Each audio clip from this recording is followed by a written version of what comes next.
Hello everyone, it's Old Guardian here, and what can I say, Blizzard, Rumble Team and Schedules, out of the blue they just dropped these patch notes on us.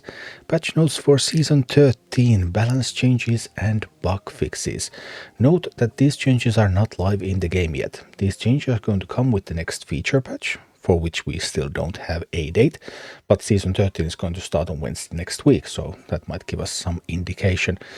These balance changes and bug fixes, so still coming up, 22 minis are going to be changed. Yeah, that's huge.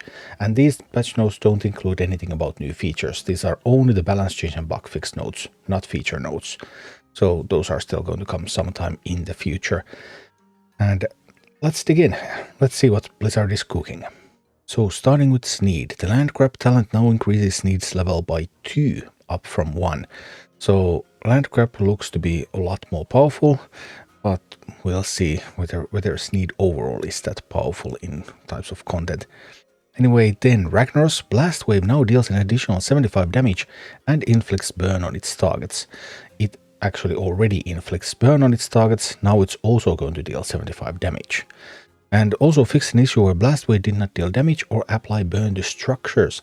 So now, because you can now target Ragnar's Blast Wave, it's going to come from Ragnar's and it's going to come also where you pointed. So you can Blast Wave to burn a tower, for example. You can deal a little bit of damage. And of course, this increases the overall Blast Wave damage. So Blast Wave, not quite as useless anymore. That's a really sweet little Ragnar's buff. Maiev increased damage and health by 20%. That's huge, because unbound strategies, Maiev, these have been typically nerfed a little by little, but now Maiev is going to get quite a bit of buff. So that's one strong Maiev. I like that a lot. Emperor Torzan, the healing from Moira's Wit talent has been increased to 1.5% of maximum health, up from 1% of maximum health. Healing trigger radius has been increased to 12 from 8. Okay, so that's a pretty big buff to Moira's Wit, but Moira's Wit was terrible, and it's still not a Hubris, it's still not Incinerate, so it's actually still not very good. So no, I don't think that's going to do anything. Then there's Burn applied from Lava Spikes. Leader ability while using the Incinerate talent are now permanent, but they were already permanent, so I'm not sure what this means. But Torzan prefers new targets when attacking. So that means that Incinerate Torzan is now going to just smack at everything it sees, and then everything is going to burn until they die. I don't know if that's going to make Incinerate useful. If it's actually going to be permanent on bosses, well then that's going to be useful, but it's currently not permanent on bosses and structures. And I don't think that's going to change, but of course we'll only know once we get to see the final changes in the game. Because do note that Blizzard has often had stuff in patch notes that has not actually been implemented in the game. So yeah, we'll need to verify. Trust, but verify. And there's also a buff for Grom. Grom's Hellscream health increased by 10%. And I already like Grom, so that's sweet. And then there's also some nerfs. This is all buffs and nerfs, everything is mixed and matched. And Orgrim Doomhammer. Health has been reduced to 1000 from 1200, and the damage bonus from First Blood leader ability has been reduced to 75% from 100%. Also fixed several issues with Mak'gora. If Doomhammer is polymorphed during Mak'gora, duel will be cancelled. Doomhammer will be able to attempt a new Mak'gora if the polymorph was off, so this is something that is part of the important current PvP meta. If either Doomhammer or the target get too far away from each other, the duel will be cancelled. Doomhammer will be able to attempt a new Mak'gora challenge. Okay, so developer note here, Orgrim Doomhammer has been seem to be extremely effective in Season 12 meta. We have received feedback that the games in Season 12 often feel stale and are dominated by the same strategies. We'll believe that Orgrim's space health and damage bonus make him the obvious choice for raw power reasons, rather than players choosing to play the leaders they find most exciting or fun to play.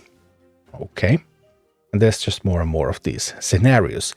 Empty health from Grovekeeper, the leader ability has been increased to 30% from 20%. Okay, that means that something like Bokbeast is going to be quite sturdy with scenarios. Intriguing. Chalga. Oh, Chalga is going to get some really interesting buffs. Health increased to 416 from 220. Bombard trait has been removed. Chalga can now hit flying minis with her beam. Any flying minis hit will not be routed though. But Chalga hitting flying, that's huge, because that has been definitely one of the weak points of Chalga, and that's just really, really powerful.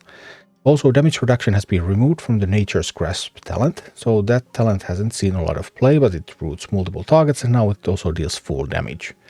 Okay, and I already like Chalga, so wonderful.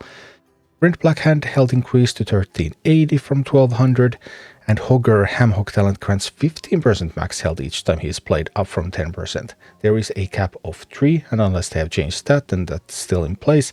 But that means that it used to gain up to 30%, and now it can gain up to 45%. So pretty big health increase.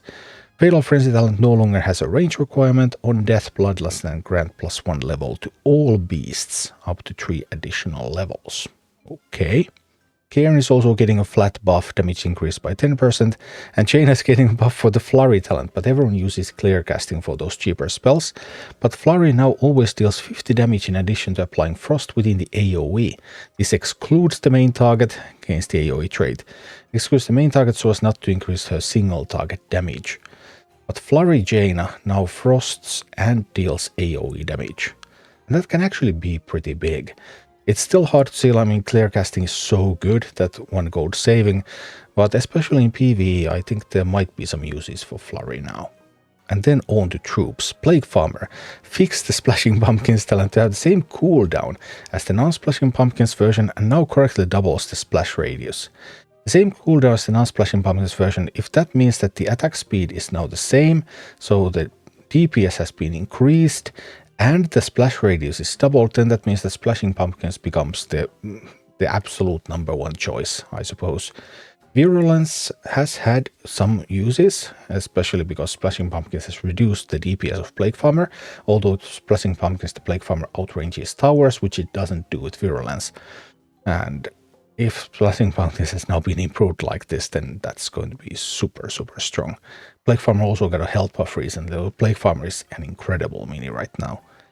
Then nerfs the Witch Doctor. Cursed Beams, which Witch Doctor's attack range has been reduced to 7 from 8, and the radius explosions has been reduced to 5 from 6. Okay, not too bad, but that does mean that most of the minis have ranges like 7.5 or 8 or even up to 9. So Cursed Beam now, that means that Witch Doctor rarely gets to shoot first. If it meets another mini, then the other mini is going to be able to shoot Witch Doctor first and ranged minis. So that's probably going to be important if Witch Doctor is not behind a tank. Witch Doctor is especially efficient mini at only 2 gold, oppressing other strategies. Wanted to find a way to create more space without fundamentally making Witch Doctor less fun to play. So it should still be very, very playable.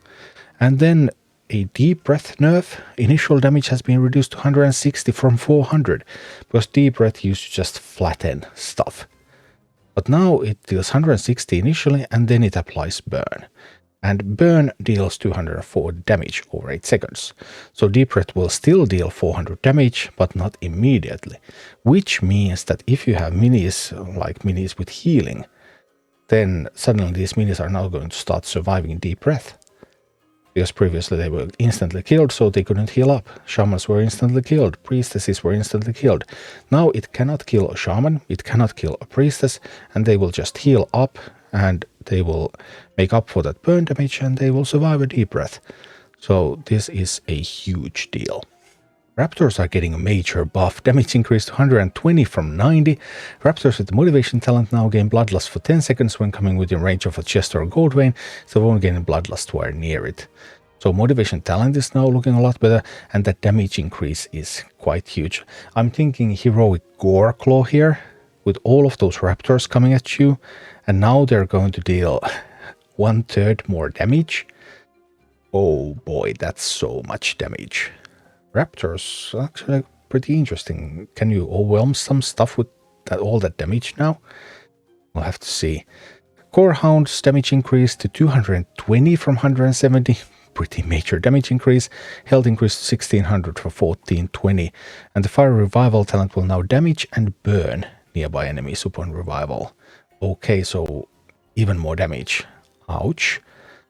And Molten Giant buffs. Molten Giant, I didn't think Molten Giant was bad after the health buff anymore. I mean, people were underestimating it a lot, but it is the healthiest mini in the game. Damage increased to 230 from 180.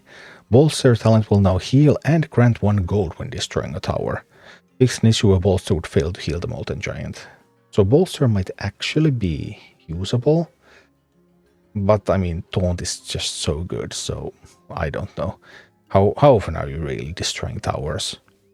Anyway, and Warzone Grunts. Damage has been increased to 95 from 80. The Guard Duty talent now also grants Armored and reduces the gold cost by 1. And the Command talent, this is huge.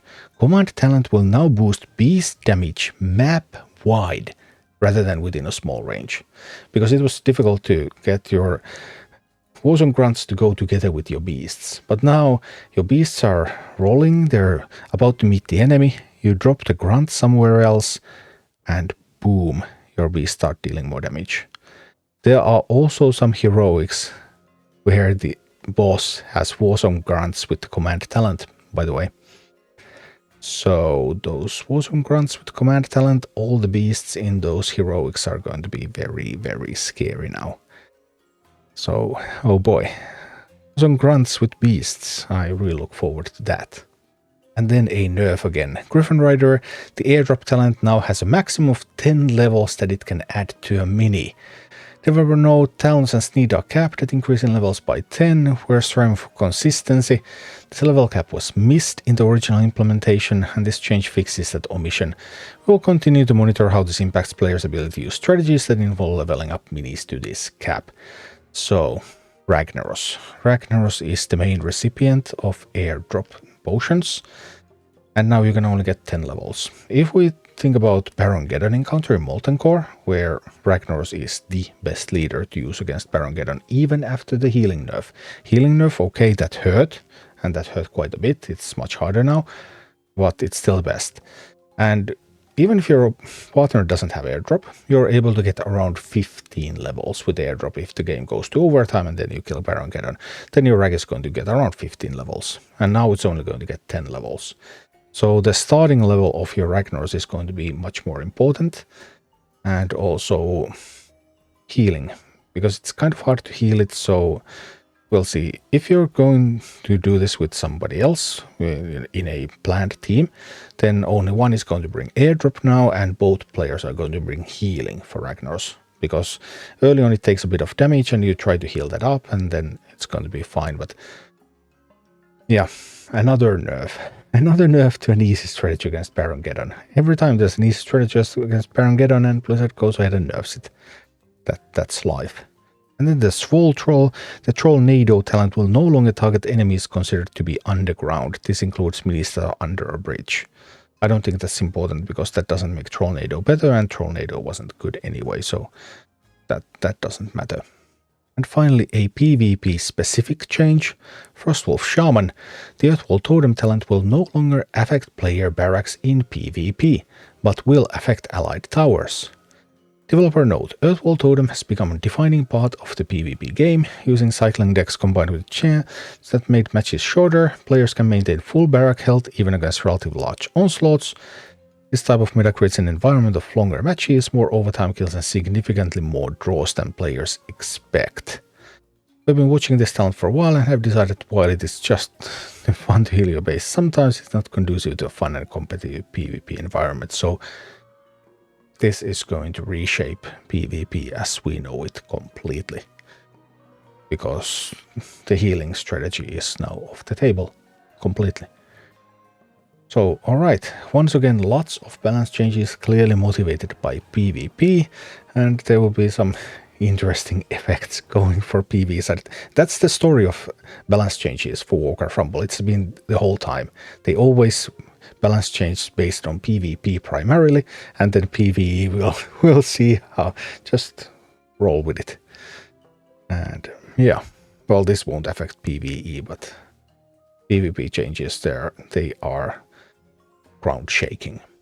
And finally, a note about future balance changes. We're continuing to examine some of the leaders who are underperforming or unpopular and finding ways to rework them. Some of these changes were too ambitious for the Season 13 balance patch, but we anticipate we can make future improvements to these leaders in a later tuning adjustment. These balance changes and bug fixes will go live in our next major update with the Arthas event. Still no date, but as I mentioned, Season 13 is going to start on Wednesday. Wednesday would be a perfect day for the Arthas event. It's in the middle of the Alliance Week and Alliance Leader, Alliance Week. But we'll see. Blizzard still doesn't want to commit to a date here, but oh boy, that's a lot of changes. Some painful nerfs, some potentially painful buffs when you think about some of the heroic encounters, and huge changes to PvP.